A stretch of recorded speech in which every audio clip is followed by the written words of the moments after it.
860 WCCS 101.1 FM, and Lisa Spencer from the Department of Human Services, and Kathy Evie Baker, the Children's Advisory Commission of Indiana County, joining us in the studio this morning. Ladies, good morning. Happy New Year. Happy New Year. It's good to see you again. Yeah, well, it's good to be seen.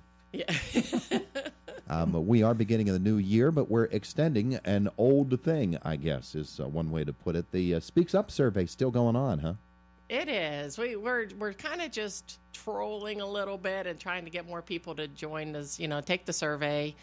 We want, what do we have, about 770 people? We are at 808. Oh, we went up from yesterday. Yes, okay, we did. all right. So go. we really want to increase this because we need to have enough people so that when we write the grants, we have a good basis to say we need this in Indiana County. Yeah. So getting at least 1,000 would be a first goal, primary goal maybe? I'd like to get more than that because we had 1,060 in 2012. We can beat that. Come on. Come on, Indiana. Come on, Indiana. We can Would you do say, this. Kathy, 808 as of now? 808 when I left my house this morning. All right. Well, let's see if maybe we can get to about 3,000 by the time you're done with this segment. Come on, guys. Yeah. Everybody, yeah. Well, Challenge. yeah. Everybody's home because it's so cold, Hey, right? and it's easy to They're listening take. to the radio. It's easy to take. Just get on to the WCCS website because there's a link right there. Yeah, it's there you easy. go. Yeah, it only takes about 10 minutes because not every question is going to be for every household. And you can skip the questions that are not for your household. Yeah. So it's rather quick, I Or think. you can take your time on it too because there are two open-ended questions that are really important to Indiana County residents and to the people who plan services. And the one open-ended question is on the opioid epidemic that's raging. Just what do you think and how would you solve it, and just give us some input. Yeah. And then the very last question on the survey is another open-ended question where we just ask you, what else do you think that the people who plan services in Indiana County should know? And there are, and I have peeked a little bit at some of the answers, and there are some very, very thoughtful responses. Oh, yeah? And paragraphs.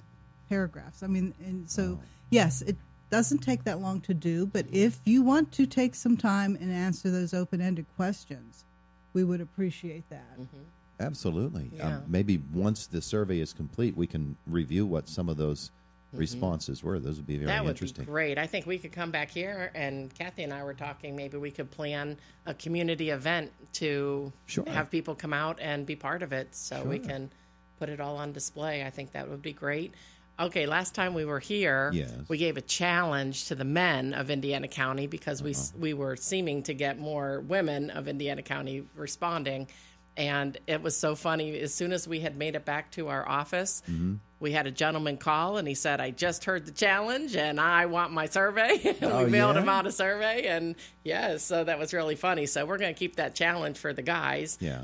It seems like across the board, it seems like we have several senior residents responding. So that's a good thing. We need to hear from, but we'd love to hear from every demographic. Yes, absolutely. We really would love to hear from the parents with young children and single parents and grandparents and, working families and, anybody, Yeah. single adults. We want to hear from everybody so we can get a really good idea of what's happening in Indiana County. I know, Kathy, that where children are involved, you'd really love to know what people were thinking about services offered here. Absolutely. We just, our family-friendly events, Family Fun Fest, Day of Play, Family Nature Palooza, have all stemmed from the responses to the needs assessments in the past, where people indicate that they want low-cost, local recreational activities for their families. Now, they would like to have them all the time,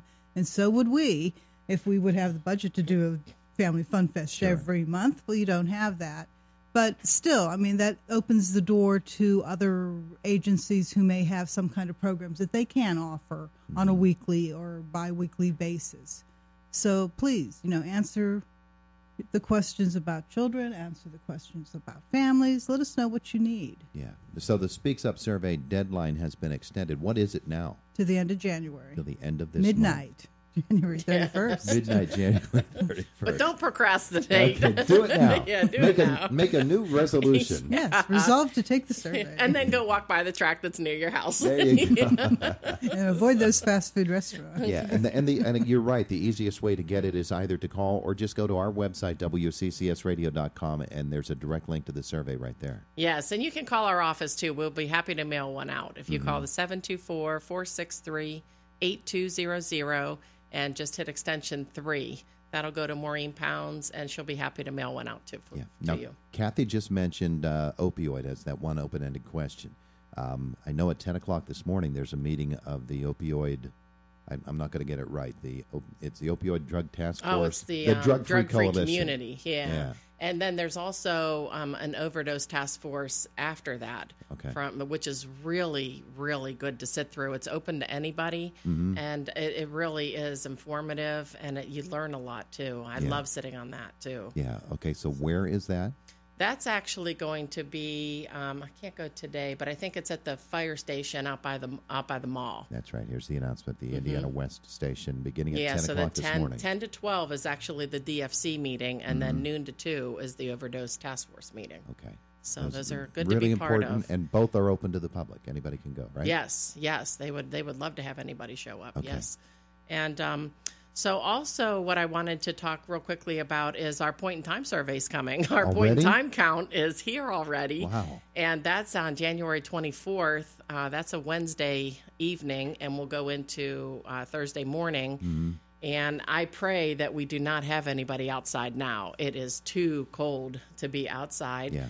We've actually were able to help a couple of people, try to figure out what we could do for them in the last couple of months here that we had found, that they didn't have anywhere to go. So we were actually able to help a few people, but we certainly don't want to wait until January 24th. It's just too cold out there. So if anybody is aware of anyone in need, we want you to call the shelter at 724-248-9555. And that's the emergency shelter pathways down in Blacklick. Yeah. And we have to make sure that nobody's outside in these temperatures. Yeah. Now, the point in time survey is, you said, the 24th? Yeah, January 24th, and this is all across the nation. This is something that everybody will be doing. Well, Pennsylvania is going to do the 24th. But it's required. It's required. Every county has to do this on the January 24th to the 25th, but it's going to be required across the nation. They may have picked a different day. Yeah. And it identifies homeless people living within your county's borders. And for a lot of people, it doesn't mean you're living under a bridge. It could. It could. But it doesn't. Right.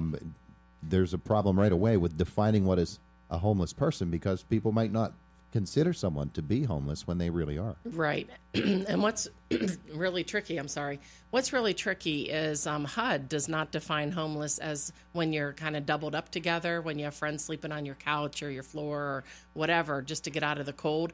HUD doesn't recognize that, but they do recognize that when it's a youth.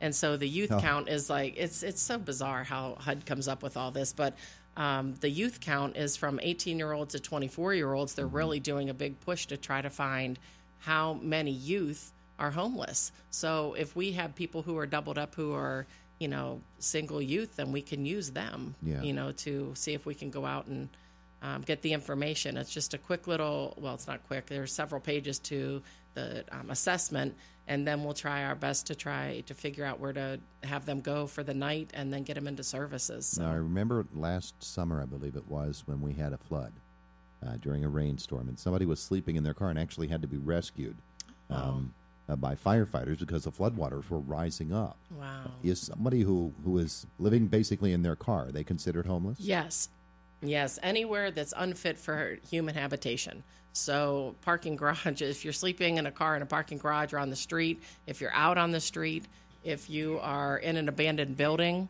if you're in a camper with no heat in the middle of nowhere, we're reaching out to everybody to try to help us with this. Oftentimes in Indiana, we have trouble finding people because we're not that urban center where you can go down and see the warming, fires with the big trash cans, you know what I mean, and where the bridges are. And in the parks, we just don't have that. And so, but it's really kind of tricky for us to find it. But we have been good about pulling together all agencies. We've included juvenile probation, CYS, Justice Works Youth Care, and a whole bunch of people who work with children. So we're pulling in a whole bunch of agencies this time. All And we right. did last year, too. So for point in time, what do people need to do? Call the shelter. If you find anybody and now call the shelter now, because they can dispatch a homeless case manager out during the daytime to talk to somebody and get them into services to see if we can help. But on the evening of January 24th, we want them to call the shelter at 724-248-9555 and let us know. So Sheriff Fyock and I are going to be teaming up that night. So that's going to be us going out and trying to help. That's a good. So, okay, could I mention one more thing? This is a fun fact for Indiana County. All right, we have 2 Indiana County kids that play for James Madison University, and this is pretty exciting for them because they're going to try to win their second national championship for the FCS for football. They're playing North Dakota State. That's in our conference that my son played for, but it's Darius Carter and Riley Stapleton, and they're both from Indiana, and we just want to send out a really big good luck. So if you see their families, tell them that we're all wishing them good luck. Oh, yeah. Yeah, that'll be on Saturday night. Yeah, it's coming up. It's good stuff. And and both Darius and Riley have been doing very, very well. Yeah, it should be a little bit warmer, but last year when we were down there playing against them, it was freezing. It was snowing in Texas. It was crazy. All right. Hopefully Okay. they have better weather. All right. So, Kathy, Yes. the Speaks Up survey is going on. You want to hear from folks. Of course, I do. Lisa does as well. We all want to hear from Yeah. Yes. everybody. And Let's Children's challenge Advisory Commission, do you have any events coming up soon? We have a little thing called Family Fun Fest. Oh, coming yeah, up. that's coming up. It's going to be on Saturday, March 3rd at the Indiana Mall, 10 a.m. till 3 p.m. Our theme this year is really fun. It's fur, feathers, and fins. Oh, I So get it. people need to be thinking about this. I mean, traditionally we do every year a parent-child lookalike contest. We're going to tweak it up. We'll still have the parent-child lookalike contest, but we're going to have a child-pet lookalike contest. Oh. There you So go. it's going to be done a little bit differently. It'll be done online, and you can send in your photos. There'll be more information about that on the website soon. So that is going to be people do look like their pets. They do? And yes, Okay. and kids look like their pets. I'm sure it's going to be kind of a fun little contest. Sounds like it will be. And you'll be on between now and then to talk about it a little bit more, sure. more detail. Very good. Ladies, thanks so much for being with us this morning. Great to see you again. And you. Happy New Year to Happy you. New Year. It is Indiana in the Morning, presented by First Commonwealth Bank on WCCS, AM 1160 and FM 101.1.